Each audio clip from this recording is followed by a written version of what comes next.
All right, it's your boy Carcino here, and let's get into it. I told you guys in the live chat, one of them that they took down, but there was something that happened at the end of game 3 that a lot of you guys weren't privy to the information.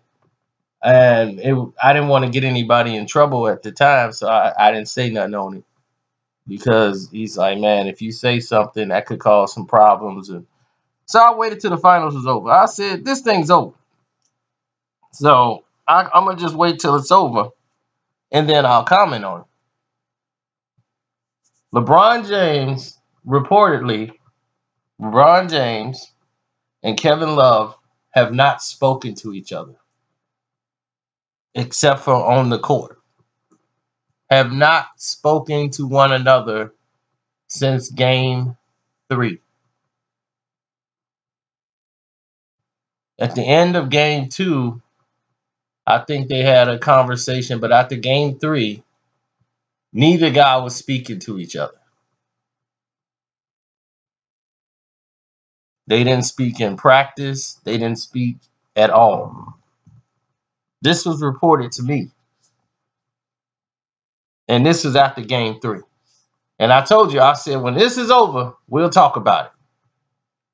Well, it's over, and we're going to talk about it. Kevin Love, and I made a video already telling y'all, they are the reason Kevin Love is playing so bad. You got this guy playing basketball out of his position. You want this guy to be on the wing to catch the ball in the corner while you dominate the ball off for about, I'll say LeBron uses about 10 seconds and before he starts making a move. So you're ball dominant. You and Kyrie are two ball dominant performers. You don't move the basketball. It's ISO, one pass, catch, then you shoot. That's not Kevin Love's game. He's trying to implement that into his game. He's a guy who needs the ball in the post. Give Kevin Love the ball in the post and let him work. He could dribble, bump some bodies and go up every now and then. Work to his strength. And if you're LeBron James, you're supposed to be the best player in the world. You should know that. You're supposed to play to your teammate's strength. Why would you give him the ball in a situation where it's not really his strength? He never was a real knockdown three-point shooter. He was a decent one. He might have a game where he hit he hit 4 threes. Go ahead, Kevin Love. That's not his game. Y'all tried to make that his game. When Kevin was in Minnesota, he did all kind of things. Put the ball on the floor, drove to the basket. He's the type of guy that's going to bang in the paint for boards and get rebounds. That's his job. But you guys are so ISO basketball, rec ball players. This is the style of basketball you play. So you don't know about moving the ball and moving without the ball. Swinging the ball. So if anything happened to Kevin Love, this bum is the reason. Now, I tried to be nice around here and keep everything copacetic. Now, everybody said there's 2-1 odds that they go back and repeat.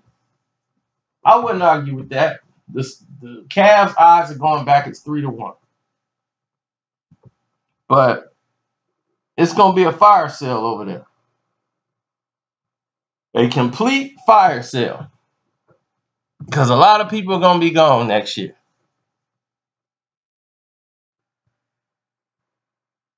But if they talking about Paul George for Kevin Love, whew, please, I'm applauding. Make that deal.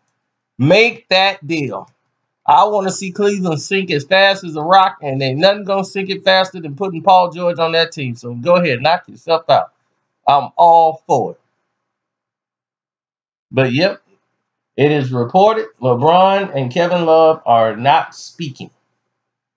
Today they got the final interviews. This is where people clean out the lockers and do all the final press stuff before they go.